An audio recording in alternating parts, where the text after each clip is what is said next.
Dandruff ಅಂದರೆ ಏನು, ಅದು ಯಾಕೆ ಬರುತ್ತೆ, ಮತ್ತು ಅದಕ್ಕೆ ಏನು ಮಾಡಬೇಕು, ಏನು ಟ್ರೀಟ್ಮೆಂಟ್ ತೊಗೊಬೇಕು, ಯಾವ ಶಾಂಪೂ ಯೂಸ್ ಮಾಡಬೇಕು, ಮತ್ತು ಹೇಗೆ ಯೂಸ್ ಮಾಡಬೇಕು ಅಂತ ನಾನು ಈ ವಿಡಿಯೋದಲ್ಲಿ ಹೇಳ್ತೀನಿ. ನಾನು ನಿಮ್ಮ ಮಕ್ಕಳ ಡಾಕ್ಟರ್ ಸುನಿಲ್. ಈ ವಿಡಿಯೋನ ಲೈಕ್ ಮಾಡಿ, ಶೇರ್ ಮಾಡಿ, ಫಾಲೋ ಮಾಡಿ. ನಿಮಗೆ ಯೂಸ್ಫುಲ್ ಆಗ್ತಾ ಇದೆ ಅಂತಂದರೆ ಖಂಡಿತ ಶೇರ್ ಮಾಡಿ. ಮೊದಲನೇದಾಗಿ ಡ್ಯಾಂಡ್ರಫ್ ಅಂದರೆ ಏನು ಅಂತಂದರೆ, ತಲೆಯ ಹೊಟ್ಟು, ಸ್ಕಿನ್ ಸೆಲ್ಸ್ ಏನಿರುತ್ತೆ ತಲೆಯಲ್ಲಿ ಅದು ಉದುರ್ತಾ ಇರುತ್ತೆ. ವೈಟ್ ಫ್ಲೇಕ್ಸ್ ಥರ ನಿಮಗೆ ಕೂದಲಿಂದ ಉದುರ್ತಾ ಇರುತ್ತೆ. ಇದು ಯಾಕಾಗತ್ತೆ ಅಂತಂದರೆ ಇದು ಫಂಗಲ್ ಇನ್ಫೆಕ್ಷನಿಂದ ಆಗತ್ತೆ. ಯಾವ ಫಂಗಸ್ ಅಂತ ಕೇಳಿದ್ರೆ ಮಲಸೀಸಿಯಾ ಫಂಗಸ್ ಅನ್ನೋದಿರುತ್ತೆ. ಅದು ಎಲ್ಲರ ಬಾಡಿಯಲ್ಲೂ ಇರುತ್ತೆ, ಎಲ್ಲರ ತಲೆಯಲ್ಲೂ ಮಲಸೀಸಿಯಾ ಫಂಗಸ್ ಅನ್ನೋದಿರುತ್ತೆ. ಬಟ್ ಕೆಲವೊಬ್ಬರಿಗೆ ಮಾತ್ರ ಈ ಥರ ಡ್ಯಾಂಡ್ರಫ್ ಬರೋ ಚಾನ್ಸಸ್ ಇರುತ್ತೆ.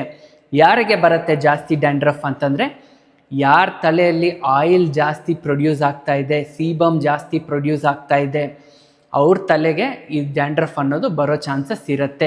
ಎಸ್ಪೆಷಲಿ ಅಡಾಲಸೆಂಟ್ ಏಜ್ ಗ್ರೂಪಲ್ಲಿ 12 to 13, 14, 15 ಇಯರ್ಸ್ ಆ ಟೈಮಲ್ಲಿ ಹೈಸ್ಕೂಲ್ಗೆ ಹೋಗೋರಿಗೆ, ಕಾಲೇಜ್ಗೆ ಹೋಗೋ ಸ್ಟೂಡೆಂಟ್ಸ್ಗೆ, ತಾಯಿಯರಿಗೆ, ಪ್ರೆಗ್ನೆಂಟ್ ಮದರ್ಸ್ಗೆ ಮತ್ತು ದೊಡ್ಡವ್ರಿಗೆ ಈ ಥರ ಬರೋ ಚಾನ್ಸಸ್ ಜಾಸ್ತಿ ಇರುತ್ತೆ.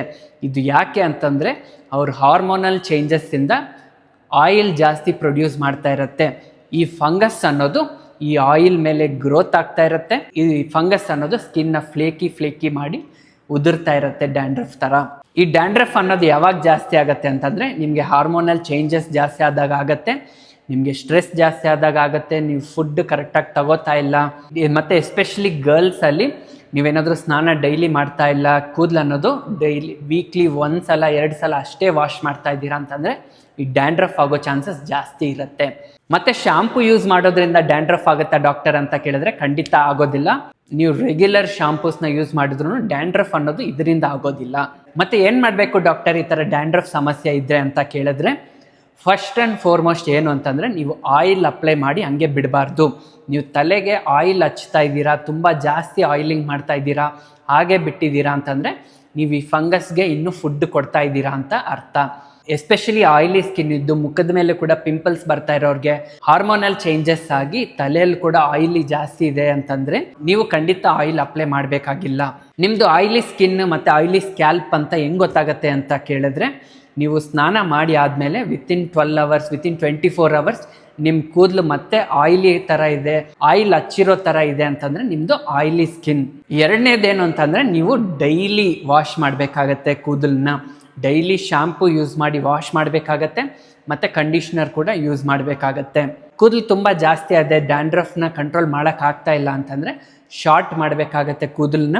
ಇದರಿಂದ ವಾಶ್ ಮಾಡಬೇಕಾದ್ರೆ ಈಸಿಯಾಗಿ ಇದನ್ನು ತೆಗಿಬೋದು. ಮತ್ತು ಡ್ಯಾಂಡ್ರಫ್ ಇದೆ ಅಂತ ಹೇಳಿ ಗುಂಡು ಮಾಡಿಸಿದ್ರೆ ಡ್ಯಾಂಡ್ರಫ್ ಹೋಗುತ್ತಾ ಡಾಕ್ಟರ್ ಅಂತ ಕೇಳಿದ್ರೆ ಖಂಡಿತ ಹೋಗೋದಿಲ್ಲ. ಇದು ಫಂಗಲ್ ಇನ್ಫೆಕ್ಷನ್ ಇರೋದ್ರಿಂದ ಫಂಗಸ್ ಅಲ್ಲೇ ಇರುತ್ತೆ.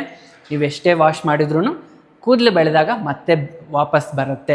ಮತ್ತು ಇದಕ್ಕೆ ಏನು ಮಾಡಬೇಕು ಡಾಕ್ಟರ್, ಮತ್ತು ಹೇಗೆ ಟ್ರೀಟ್ ಮಾಡಬೇಕು ಅಂತ ಕೇಳಿದ್ರೆ, ಆ್ಯಂಟಿ ಫಂಗಲ್ ಶಾಂಪೂಸ್ ಯೂಸ್ ಮಾಡಬೇಕು. ಇದರಲ್ಲಿ ಏನಿರುತ್ತೆ ಅಂತಂದರೆ, ಕೀಟಕೋನೋಸೋಲ್ 1% ಅಥವಾ 2% ಇರುತ್ತೆ, ಸೆಲೀನಿಯಂ ಸಲ್ಫೈಡ್ 1.5 to 2.5% ಇರುತ್ತೆ, ಜಿಂಕ್ ಪೈರಿಥಿಯೋನ್ ಮತ್ತು ಸೈಕ್ಲೋಪೈರಾಕ್ಸ್ ಅನ್ನೋ ಇಂಗ್ರೀಡಿಯೆಂಟ್ಸ್ ಇರೋ ಶಾಂಪೂನ ನೀವು ಯೂಸ್ ಮಾಡಬೇಕಾಗತ್ತೆ. ನಾನು ಕೆಲವೊಂದು ಶಾಂಪೂಸ್ನ ನಿಮಗೆ ರೆಕಮೆಂಡ್ ಮಾಡ್ತೀನಿ, ಅದನ್ನು ಖಂಡಿತ ಯೂಸ್ ಮಾಡಿ ನೋಡ್ಬೋದು.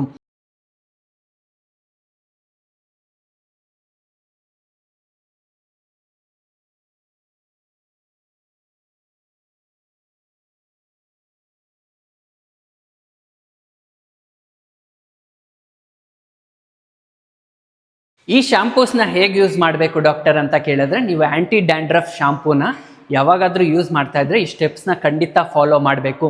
ನೀವು ಹಾಗೆ ನಾರ್ಮಲ್ ಶಾಂಪೂ ಥರ ಯೂಸ್ ಮಾಡಿ ಸ್ನಾನ ಮಾಡ್ತಾ ಇದ್ದೀರಾ ಅಂತಂದರೆ ಇದು ಖಂಡಿತ ವರ್ಕ್ ಆಗೋದಿಲ್ಲ. ನೀವು ಫಸ್ಟ್ ಸ್ನಾನ ಮಾಡಬೇಕಾದ್ರೆ ಕೂದಲನ್ನ ನೆನೆಸ್ಬೇಕಾಗತ್ತೆ. ಫುಲ್ ಕೂದಲನ್ನು ನೀವು ನೀರಲ್ಲಿ ನೆನೆಸಿದ್ದಾದಮೇಲೆ ನೀವು ಈ ಆ್ಯಂಟಿ ಫಂಗಲ್ ಶಾಂಪೂ ಅಥವಾ ಸೊಲ್ಯೂಷನ್ ಏನಿರುತ್ತೆ ಅದನ್ನು ಕೈಗೆ ಹಚ್ಕೊಂಡು ಫುಲ್ ಹೇರ್ನ ನೀವು ಅಪ್ಲೈ ಮಾಡಬೇಕಾಗತ್ತೆ. ಹೇರ್ ಸ್ಟಾರ್ಟಿಂಗ್ ಎಲ್ಲಿ ಬರ್ತಾ ಇರುತ್ತಲ್ವ ಅಲ್ಲಿ ಕೂಡ ಫುಲ್ ಅಪ್ಲೈ ಮಾಡಬೇಕಾಗತ್ತೆ. ಅಪ್ಲೈ ಮಾಡಿ ಆದಮೇಲೆ ಒಂದು 5 to 15 ಮಿನಿಟ್ಸ್ ತನಕನೂ ಅಲ್ಲೇ ಇರೋಕ್ಕೆ ಬಿಡಬೇಕಾಗತ್ತೆ. ಈ ಥರ ಇದ್ದಾಗ ಮಾತ್ರ ಈ ಫಂಗಸ್ ಮೇಲೆ ಈ ಶಾಂಪು ಅನ್ನೋದು ವರ್ಕ್ ಮಾಡುತ್ತೆ. ನೀವು ಹಾಗೆ ಯೂಸ್ ಮಾಡಿ ಹಾಗೆ ವಾಶ್ ಮಾಡಿದ್ದೀರಾ ಅಂತಂದರೆ ಖಂಡಿತ ವರ್ಕ್ ಆಗೋದಿಲ್ಲ. ಈ ಥರ 5 to 15 ಮಿನಿಟ್ಸ್ ಶಾಂಪು ಮಾಡಿ ಆದಮೇಲೆ ನಾರ್ಮಲ್ ರೆಗ್ಯುಲರ್ ಶಾಂಪೂಯಿಂದ ವಾಶ್ ಮಾಡಿ ಕಂಡೀಷ್ನರ್ ಇದ್ದರೆ ಕಂಡೀಷ್ನರ್ ಅಪ್ಲೈ ಮಾಡಬೇಕಾಗತ್ತೆ. ಈ ಕಂಡೀಷ್ನರ್ ಅಪ್ಲೈ ಮಾಡಿದ್ಮೇಲೆ ಹೇರ್ ವಾಶ್ ಮಾಡಿಕೊಂಡು ಡ್ರೈ ಮಾಡಬೇಕಾಗತ್ತೆ. ಇದ್ರ ಮೇಲೆ ನೀವು ಆಯಿಲ್ ಅಪ್ಲೈ ಮಾಡಬೇಕಾಗಿಲ್ಲ. ಈ ಥರ ಆ್ಯಂಟಿ ಡ್ಯಾಂಡ್ರಫ್ ಶಾಂಪು ಅನ್ನೋದು ವೀಕ್ಲಿ 2 to 3 ಟೈಮ್ಸ್ ಯೂಸ್ ಮಾಡಿ, ಡೈಲಿ ರೆಗ್ಯುಲರ್ ಶಾಂಪು ಯೂಸ್ ಮಾಡಿ ಸ್ನಾನ ಮಾಡಿ. ಈ ಡ್ಯಾಂಡ್ರಫ್ ಅನ್ನೋದು ಒಂದು ದಿನ, 1 ವಾರ, 2 ವಾರದಲ್ಲಿ ಕಡಿಮೆ ಆಗೋಂಥದ್ದಲ್ಲ. ನೀವು ಕಂಟಿನ್ಯೂಸ್ ಆಗಿ ಒಂದು 1.5 ಮಂತ್, 2.5 ಮಂತ್ಸ್ ಯೂಸ್ ಮಾಡಬೇಕಾಗತ್ತೆ ಖಂಡಿತ.